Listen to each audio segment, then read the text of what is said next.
ये क्या प्रमाण देने की जरूरत है? मैं कह रहा हूँ मैं बौद्ध तो हूँ हम्म, भाई, ये एक आस्था है मेरी। मैं क्या क्या आचरण में क्या किस धर्म को अपने मैं मानता हूँ, ये तो मेरा विषय है ना, ये कोई रजिस्ट्रेशन का विषय नहीं है। तो ये एकदम गलत है कानून में जो प्रोविजन किया। इसका मतलब सिंपल है, नीयत खराब है। कोई 500 साल पहले से सपोज करो किसी जमीन पे किसी एक वर्ग विशेष का कब्जा है और वहाँ उन्होंने कोई अपना धार्मिक स्थल बना रखा है। आज आप उनको कहो जी उसके पेपर दिखाओ, हम्म, जिस वक्त प्रॉपर्टी की रजिस्ट्री नहीं होती थी। मैं वही कह रहा हूँ, मुस्लिम का जो डर है वो बेवजह नहीं है। हम्म, जब महाबोधि महाविहार एक मंदिर तक का कब्जा वो करके बैठे और उसका पूरे फंड को अपने तरीके से सरकार और डीएम मिलकर इस्तेमाल करते हैं। हम्म। साथियों नमस्कार। वक्फ अमेंडमेंट बिल 2025 लोकसभा राज्यसभा से लंबी चर्चा के बाद पास हो गया। इंतजार है अब राष्ट्रपति जी के गजट नोटिफिकेशन का। लेकिन उससे पहले जो लोग इस बिल से नाराज थे सुप्रीम कोर्ट पहुंच गए, क्योंकि आखिरी रास्ता वही बचा है। सुप्रीम कोर्ट में जिस वक्त ये वीडियो रिकॉर्ड हो रहा है उस वक्त तक सुनवाई चल रही है और बीते 2 दिन से यही बात कही जा रही है कि अंतरिम एक इंतरिम जो है वारंट इस पर आ सकता है, कि इस पर रोक लगाई जा सकती है, स्टे की बातें हो रही है। और जज साहब ये भी कह रहे हैं कि कोई भी वक्फ की प्रॉपर्टी एक बार अगर वक्फ की जा चुकी है तो उसे डी नोटिफाई नहीं किया जा सकता। क्या एक अच्छी खबर है? क्या ये सुप्रीम कोर्ट की ताकत को दर्शाता है कि भले ही लोकसभा राज्यसभा से कोई कानून पास हो जाए, अगर जनता नाराज है उस पर, तो आज भी न्यायालयों के दरवाजे खुले हुए हैं। इसी मुद्दे पर चर्चा करने के लिए हमारे साथ वरिष्ठ वकील और कांग्रेस नेता राजेंद्र पाल गौतम जी मौजूद हैं। गौतम जी, क्या एक ऐसी स्थिति अब आ चुकी है कि जो भी एक डिस्ट्रेसफुल कानून लोकसभा राज्यसभा से पास होगा, हर बार जाकर सुप्रीम कोर्ट का दरवाजा खटखटाना पड़ेगा? नहीं नहीं, उसका एक कारण समझिए कि ये जो भारतीय जनता पार्टी की सरकार है, बेसिकली कई बार ऐसा महसूस होता है कि इसका देश के संविधान में कानून में भरोसा नहीं है।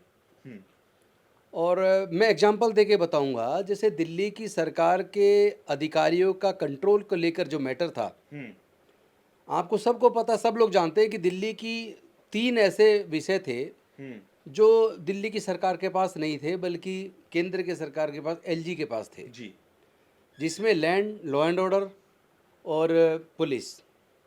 लेकिन आपने देखा होगा 2015 में जून के आसपास केंद्र की सरकार ने एक एग्जीक्यूटिव ऑर्डर निकालकर ऑफिसर्स का कंट्रोल भी अपने हाथ में ले लिया, एंटी करप्शन ब्रांच भी अपने हाथ में ले ली। और मैं उसके बाद सरकार कोर्ट में गई, मैं भी उस वक्त मंत्री था दिल्ली की सरकार में, और कोर्ट में सुप्रीम कोर्ट ने डिसीज़न दिल्ली की सरकार के फेवर में, दिल्ली की जनता के फेवर में किया कि भाई दिल्ली के जो चुनी हुई सरकार है जनता की, उसके पास ही अधिकारियों का कंट्रोल होना चाहिए। हम्म, अगर कंट्रोल उनके हाथ में नहीं है और अफसर किसी दूसरे के कंट्रोल में है तो सरकार काम कैसे करेगी। लेकिन केंद्र की सरकार फिर एक अध्यादेश ले आई और संसद के माध्यम से फिर government of NCT of Delhi act को उन्होंने बदल दिया, हम्म, और वो पावर फिर एक कानून बना के केंद्र सरकार ने एलजी को दे दी। तो ये केंद्र की जो सरकार है वो ना तो किसी विपक्ष को पसंद करती है, और अदर देन अदर देन स्वर्ण जाति, बाकी जितने भी लोग हैं, चाहे वो जैन हों, सिख हों, मुस्लिम हों, बौद्ध हों, या दलित हों, पिछड़े हों, आदिवासी हों, उनके बारे में ये सरकार उनके लिए बिल्कुल भी चिंतित नहीं है, बल्कि उनके हक अधिकार छीनने में लगी है। तो जब दिल्ली की सरकार को पावर मिली और वो उन्होंने कानून में बदलाव ला के करके छीन ली। रही बात वक्फ की, तो वक्फ एक ऐसी प्रॉपर्टी जो व्यक्ति अल्लाह के नाम पे डोनेट कर देता है कि भी जन कल्याण में ये इसका इस्तेमाल वक्फ बोर्ड करे, उसमें बदलाव की जहाँ तक बात है उसकी ज़रूरत थी नहीं। जितना ज़रूरी बदलाव है वहाँ तक तो ठीक है, लेकिन जो गैर ज़रूरी बदलाव किए गए हैं, जैसे उन्होंने कहा भी जो प्रॉपर्टी डिस्प्यूटेड हो जाएगी और वो डीएम तय करेगा, तब तक वक्फ का उस पर कोई अधिकार नहीं रहेगा। हम्म, या उन्होंने कहा कि इसमें जो मेंबर्स बनेंगे वो अदर देन मुस्लिम्स ही बनेंगे। आप ये बताइए, महाबोधि महाविहार है बौद्ध गया के अंदर, जहाँ तथागत बुद्ध को ज्ञान की प्राप्ति हुई, और सबको पता बौद्ध पूरे दुनिया के बौद्धों की आस्था का केंद्र है। जी। सबको पता सम्राट अशोक जी ने उसको बनवाया था, लेकिन उसमें भी जब आज़ादी से एकदम 2 साल बाद 1949 में Buddhist temple management committee act बना, उसमें भी 9 सदस्य बना दिए। एक डीएम होंगे जो वहाँ के चेयरमैन होंगे, नॉन नॉन बुद्धिस्ट। और 4 नॉन बुद्धिस्ट उसमें ब्राह्मण मेंबर होंगे, और 4 बौद्ध होंगे। जब वहाँ और पूरा कंट्रोल आज उनके पास है, उसका जो पैसा है हजारों करोड़ रुपया उसका फंड है, लेकिन बौद्ध धर्म के प्रचार प्रसार के लिए, उनकी शिक्षाओं के लिए, पाली जो भाषा बौद्ध धर्म की थी, पाली प्राकृत, उसके प्रचार के लिए या रिसर्च के लिए उस पर कोई पैसा नहीं खर्च किया जाता। यहाँ तक कि पूरे दुनिया से बौद्ध लोग वहाँ आते हैं, उनके लिए कोई धर्मशाला या कोई और सुविधा बनाने की बात वो उस पैसे से नहीं की गई। वो सरकार पे पूरा कंट्रोल सरकार का कर रखा है। मतलब आप कह रहे हैं कि जिस तरह के घटना होने का अभी मुसलमान समाज नहीं, को मैं डर वही- है मैं वही वो कह पहले रहा हूँ हो कि- चुका है। मैं वही कह रहा हूँ, मुस्लिम का जो डर है वो बेवजह नहीं है। जब महाबोधि महाविहार एक मंदिर तक का कब्जा वो करके बैठे और उसका पूरे फंड को अपने तरीके से सरकार और डीएम मिलकर इस्तेमाल करते हैं। बौद्ध लोगों के लिए खर्च नहीं होता वो, ना बौद्ध विरासत को आगे बढ़ाने के लिए या उसके प्रचार प्रसार के लिए या उसके साहित्य के सर्जन के लिए या रिसर्च के लिए खर्च नहीं होता। तो अब ये बताइए, ये जो वक्फ बोर्ड का जो जो बिल था, जो एक्ट था, उस एक्ट को बदल के जो नया लाया गया, वो एक साजिश मैं मानता हूँ। सरकार तो ये कहना चाह रही है कि क्योंकि वक्फ की जो पुराना कानून था उसमें कई सारे लूप होल ऐसे थे कि जिससे गलत इस्तेमाल किया जा सकता था या फिर निजी फायदे के लिए इस्तेमाल किया जा सकता देखिए, था। पहले एक बात समझ लीजिए कि कानून में जो लीकेजेस हमेशा रहती हैं। ऐसा कोई परफेक्ट कानून नहीं है। आप समझ लीजिए, जैसे इंडियन पिनल कोड में 498 406 का मुकदमा दहेज के उत्पीड़न का बनता है। 90% केस झूठे बनते हैं। 10% वो जो सच्चे होते हैं, 90% झूठे बनते ये हैं। आप लोग अपने एक्सपीरियंस से बता रहे हैं। यस, मैं अपने 32 साल की वकालत के अनुभव से बता रहा हूँ। उसका मिसयूज होता है। तो कोई भी कानून परफेक्ट नहीं हो सकता, मिसयूज की संभावना हमेशा बनी रहती है। तो मतलब क्या क्या ये सोल्यूशन हो सकता है कि मान लीजिए कोई कानून है जिसका मिसयूज हो रहा है तो उसको बदल के बेहतर किया जाए? देखिए, पहली बात तो जहाँ लगे कि ये धारा कोई गलत है, ये सेक्शन एक्ट का गलत है जिससे वास्तव में दुरुपयोग हो रहा है, उसको बदलने को तो मुझे नहीं लगता कोई मुस्लिम भी मना करता। इसमें भी कोई शक नहीं है कि वक्फ की प्रॉपर्टीज जो हैं उन पे कई पे अवैध कब्जे भी है, केसेस चल रहा है। जी। ये भी सच है कि कई बार वक्फ जो बोर्ड के जो चेयरमैन या जो अधिकारी जो मेंबर्स होते हैं वो मैनिपुलेट करके कभी कभी पैसे लेके कुछ दूसरों को, पैसे वाले आदमी को भी दे देते हैं किराए पे। वो भी सच है। किराया दिखाया, सपोज करो 1 गज का 10 रुपया, लिया 100 रुपया, ये हो सकता, पॉसिबल है। तो ये तो एक क्राइम है, क्राइम कर रहा है बंदा, उसके लिए कानून अलग है, गबन का कानून है इसमें। उसके लिए अलग कानून है। उसको तो कभी भी नहीं रोक पाओगे आप। वो उस पर डिपेंड करता है कि जो वक्फ के ऊपर जो बैठे हैं अधिकारी, उनकी नीयत पे डिपेंड करता है। उसके लिए इस कानून को पूरा जिस तरह बदल के, और पूरा साजिश इसके पीछे है जो लाखों हेक्टेयर ज़मीन को कब्जा करने की। उनको खल रहा है कि ये मुस्लिम लोगों के पास इतना प्रॉपर्टी देश का क्यों है, जबकि वो प्रॉपर्टी तो लोगों ने डोनेट किया है। एक तरह से भगवान अल्लाह के नाम पे कर दिया अपना प्रॉपर्टी कि भाई मेरे बाद ये प्रॉपर्टी अल्लाह की, अब ये जनता के भलाई के काम आए। ठीक है, तो उस पर नज़रें, जो बुरे लोगों की नज़रें हैं। सर, जो 2 दिन से सुनवाई चल रही है उसमें जज साहब ने ये भी कहा कि चाहे वक्फ बाय यूज हो, वक्फ बाय डीड हो या फिर किसी भी तरह का वक्फ हो, उसे बदला नहीं जा सकता है। क्या ये मुस्लिम समाज के लिए खुशखबरी है कि बात खुशखबरी की कोर्ट है ही नहीं। समर्थन दिखा रहा है? बात खुशखबरी की नहीं है, ये तो एक सच्चाई है। हम्म। आज अगर कोई 500 साल पहले से सपोज करो किसी जमीन पे किसी एक वर्ग विशेष का कब्जा है और वहां उन्होंने कोई अपना धार्मिक स्थल बना रखा है, आज आप उनको कहो जी उसके पेपर दिखाओ।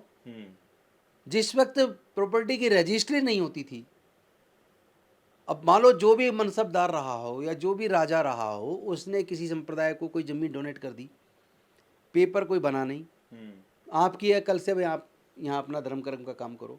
अब वो उस धर्म के लोग 500 साल से मान कई मंदिर ऐसे बने हैं, कई बुद्ध विहार मैंने ऐसे इसलिए बने शब्द किसी धर्म का नाम नहीं लिया, मैंने धर्म जी, बोला। जी। भारत में अनेकों धर्म हैं। अब किसी भी धर्म को अगर किसी राजा ने किसी समय कहा कि भाई ये चलो ये 100 एकड़ ज़मीन आप अपने धार्मिक कार्यों के लिए इस्तेमाल करो, उनको दे दी। हम्म, और 500 साल से वो अपने धार्मिक आयोजन करते आ रहे हैं, वहाँ पे उन्होंने अपना कुछ धार्मिक स्थल का निर्माण भी कर रखा है, वहाँ लोग श्रद्धालु लोग भी आते हैं। अब आज आप कहें कि भाई इसके पेपर दिखाओ, हम्म, पेपर वो कहाँ से दिखाएंगे? तो by use of the property वो तो मालिक हो ही गए ना। जब भारत के कानून में ऐसी व्यवस्था थी कि 12 साल से ज़्यादा अनइंटरप्टेड कोई अगर कब्जे में था हम्म। किसी ज़मीन पर, और जिसका था उसने कभी क्लेम नहीं किया, तो by way of adverse position लोग मालिक बन गए, कितनी प्रॉपर्टीज़ के बन गए। अच्छा, ऐसे एग्जाम्पल एक नहीं सामान्य है, प्रॉपर्टीज के भी हैं। एक नहीं है, लाखों हैं पूरे देश में सामान्य प्रॉपर्टीज़ के। यहाँ तक कि गवर्नमेंट के भी थे पहले, 30 साल तक से अधिक टाइम तक अगर कोई गवर्नमेंट लैंड पे अनइंटरप्टेड कब्जे में है, और गवर्नमेंट ने कुछ नहीं कहा तो वो गवर्नमेंट मालिक ने बन कुछ नहीं जाएगा। किया, ना वो किराया लिया, ना उससे कुछ लिया, ना उसको हटाया, ना कोई कार्रवाई की, ना कोई नोटिस दिया, अनइंटरप्टेड 30 साल से ज़्यादा, तो बाई वे एडवर्स पोजीशन लोग मालिक बन गए हैं, बहुत बने ऐसे। अदालतों में ऐसे फैसले आए हुए हैं। हाँ, बहुत आए हैं ऐसे फैसले। हम्म। बाकायदा लोग एडवर्स पोजीशन पे ओनरशिप का केस डाल देते थे लोग। अब तो काफ़ी कानून फिलहाल पिछले 20 सालों में बदले हैं, परिस्थितियाँ चेंज हुई हैं। लेकिन सर जिस तरह की स्थिति अभी है, कई सारे नहीं, मुस्लिम इसमें हाँ। इसमें ना एक बात देखिए, जैसे इस कानून में एक बात की गई है कि कोई कम से कम 5 साल से वो मुस्लिम प्रैक्टिसिंग प्रैक्टिस मुस्लिम कर होगा। रहे हों, प्रैक्टिसिंग हो। इस बात का क्या प्रमाण है भाई? क्या प्रमाण ला? कोई रजिस्ट्रेशन होता है मुस्लिम का या हिंदू बनने का या जैन बनने का या सिख बनने का, ईसाई बनने का, बौद्ध बनने का? क्या आप 5 साल से अधिक से प्रैक्टिस कर रहे हैं ईसाई धर्म की या मुस्लिम धर्म की या हिंदू धर्म की? ये क्या प्रमाण देने की ज़रूरत है? मैं कह रहा हूँ मैं बौद्ध तो हूँ भाई, ये एक आस्था है मेरी। मैं क्या क्या आचरण में क्या किस धर्म को अपने मैं मानता हूँ, ये तो मेरा विषय है ना, ये कोई रजिस्ट्रेशन का विषय नहीं है। तो ये एकदम गलत है कानून में जो प्रोविजन किया। इसका मतलब सिंपल है, नीयत खराब है। सर, मैं उसी चीज़ पे आना चाह रहा था कि मुस्लिम समाज में डिस्ट्रेस तो है, कई तरह के सवाल उठ रहे हैं, कई जगह प्रदर्शन हो रहे हैं। क्या ये एक मैसेजिंग है कि हम देखिए मुसलमानों पे नकेल कस रहे हैं, तो कोई एक वर्ग जिसको मुसलमानों से शायद आपत्ति है तो वो हमारी तरफ वोटों की संख्या में आकर्षित हो देखिए, जाए। पहली चीज़ ये 2 बातें हैं, इसे 2 भाग में बांट के देखिए। जी। पहला ये कि उनकी नीयत खराब है कि इतनी वैल्यूएबल प्रॉपर्टीज इस पे कैसे कब्जा करें। हम्म। चूंकि अनेकों पे ऑलरेडी कब्जे हैं, होटल बने हुए हैं, और कुछ जो लीज पे दे रखी हैं वक्त ने, उसका रेंट आता है। हो सकता है रेंट बहुत कम आता और उसकी वैल्यू बहुत ज़्यादा हो। कई एग्जाम्पल्स ऐसे हैं कि 20-25 रुपए में भी चल रही हैं वो। मैं बता रहा हूँ ना आपको, है ऐसा, लेकिन उसके लिए प्रोविज़न है। स्टैंडर्ड रेंट फिक्स कर सकते हो मार्केट रेट पे, तो करे ना वक्फ बोर्ड, कर दे उसका रेंट फिक्स। हम्म। अब तो खाली इविक्शन का भी ऑर्डर हो जाते हैं। अगर आपने फिक्स किया, नोटिस दिया, और वो मान लो पे बढ़ा हुआ किराया नहीं दे रहा, तो you can get it vacated through the court. हम्म। तो प्रोविज़न है। लेकिन ये कई बार क्या होता है, जो ऊपर बैठे हैं अधिकारी, वो मिली भगत से पीछे से नीचे अंडर टेबल ज़्यादा कई गुना पैसे ले रहे हो महीने के किराया, और पेपर पे जो दिखा कुछ और रखा, वो एक अलग चीज़ है। उसका समाधान इस तरह कानून से नहीं होगा कि, और ना इसमें उसका समाधान उस तरह से किया गया है एक्ट में। तो ये 2 वजह है कारण। पहला, वैल्यूएबल प्रॉपर्टीज़ है उसको कब्जाने की नीयत है, और दूसरा जो महत्वपूर्ण कारण है वो है बीजेपी की राजनीति हिंदू मुसलमान से चलती है। किसी दूसरे धर्म के लोगों को क्या लेना देना वक्फ से? यहाँ तक कि मुस्लिम को भी, जो मुस्लिम ने जिसने भी दे दिया या किसी धर्म के ने दे दिया अल्लाह के नाम पर, अब वक्फ कानून बना, उसके तहत बोर्ड बना, बोर्ड का काम उसकी रख रखाव करना, प्रॉपर्टीज़ को बचाना, कहीं कब्जा तो उसका इविक्शन पिटीशन मूव करना, लीज पे देना, किराया लेना, उस पैसे से मजलूमों की मदद करना, किसी की पेंशन बांधते हैं तो मस्जिद का निर्माण में या कहीं जो भी उनका जो वेलफेयर स्कीम्स में वो पैसे को देते हैं, या कोई विडो हो जाए, कोई तलाकशुदा हो जाए, उनका कोई है नहीं मदद करने वाला, तो वक्फ से ऐसे लोगों की वो लोग मदद करने के प्रोविज़न है। उस प्रॉपर्टी से जो इनकम होती है उससे वो लोग मदद करते हैं।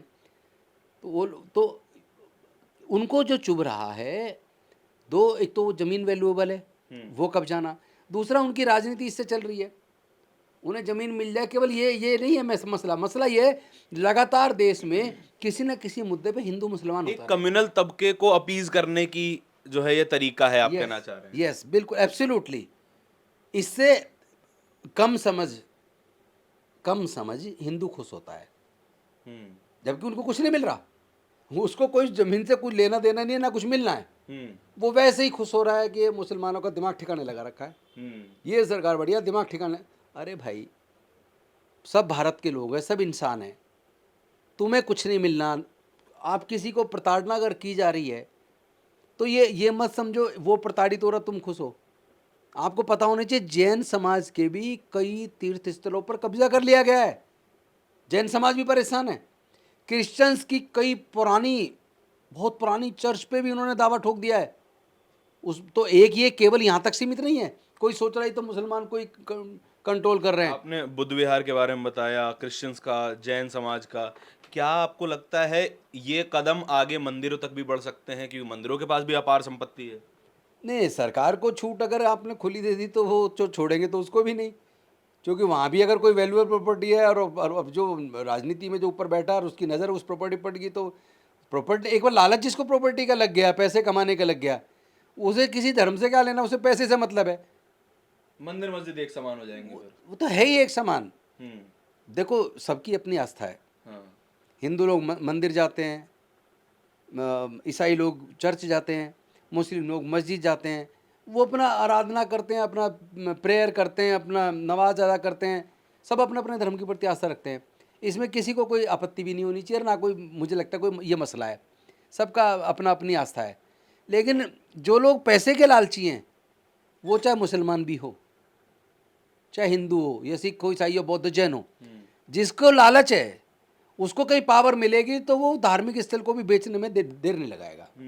पावर करप्ट करती है, ये बात ठीक है कि अगर आप जब जब किसी एक व्यक्ति के हाथ में, किसी एक संस्थान के हाथ में असीम ताकत देंगे तो फिर उसका करप्ट होना जो है स्वाभाविक जैसा दिखाई अच्छा, देने रही बात लगता है। आपने कहा कि सुप्रीम कोर्ट से कुछ राहत जी संसद अगर कर देती तो भी सुप्रीम कोर्ट, इसका मतलब लोग जा सकते, कर जी बिल्कुल जा सकते हैं। और दूसरी बात, आप पहले ये समझिए कि supreme court is the custodian of Indian constitution. जी भारत के संविधान का संरक्षक सुप्रीम कोर्ट है। कोई भी राज्य सरकार या केंद्र सरकार कोई भी कानून बनाए, वो कानून अगर संविधान के खिलाफ है, संविधान की मूल भावना के खिलाफ है, या वो कानून अल्ट्रा वायरस है, जनता के खिलाफ है, तो ऐसा नहीं है क्योंकि अगर बहुमत में सरकार है उसने पास कर दिया तो वो लागू होगा ही। अगर सुप्रीम कोर्ट के परीक्षण पर सुप्रीम कोर्ट को ऐसा महसूस होता है कि ये जो कानून पास किया है सरकार ने, संसद ने, ये संविधान की मूल भावना के खिलाफ है, जैसे इसमें आर्टिकल 14, आर्टिकल 19, आर्टिकल 25, 26 का उल्लंघन बताया जा रहा है, ये लोग फंडामेंटल राइट के खिलाफ है, ये basic structure of Indian constitution के खिलाफ है। इसमें माननीय सर्वोच्च न्यायालय के अनेकों जजमेंट्स हैं, केशव नंदन भारती जजमेंट है, गोलकनाथ केस है, मिनोरम मिल्स केस है, अनेकों केसेस साइट किए। उसमें केशव नंदन भारती केस बहुत ही फेमस है। क्या कहता है वो केस? तो उस केस में कहा है कि no doubt parliament has power to amend Indian constitution, but there is a limitation, they can not touch basic structure of Indian constitution. जो भारत के संविधान का मूल ढांचा है, जैसे संघीय नेचर है, या कुछ अधिकार स्टेट के हैं, कुछ सेंटर के हैं, कुछ दोनों के मिले जुले हैं, डिसेंट्रलाइज्ड पावर है। जैसे फंडामेंटल राइट्स है, तो वो बेसिक स्ट्रक्चर है, उसको बदला नहीं जा सकता। अगर उसको संसद बदल देती है बहुमत में होने की वजह से, तो सुप्रीम कोर्ट उस कानून को जो पार्लियामेंट ने पास किया उसको भी अवैध घोषित कर सकती है। तो देखिए, आखिरी रास्ता तो सुप्रीम कोर्ट है। अब सुप्रीम कोर्ट क्या कहता है? आज 6-7 बजे तक जो है सुनवाई चलने वाली है, लंबी सुनवाई चलेगी। जज साहब क्या कहते हैं, सॉलिसिटर जनरल साहब क्या कहते हैं, सब सामने आएगा और शायद शाम होते होते एक फैसला भी सामने आ जाए। आपके इस पूरी चर्चा के बारे में क्या विचार हैं, कमेंट सेक्शन में बताइएगा ज़रूर। कैमरे के पीछे मेरे साथी तौहीद के साथ मैं धारण, बहुत बहुत धन्यवाद।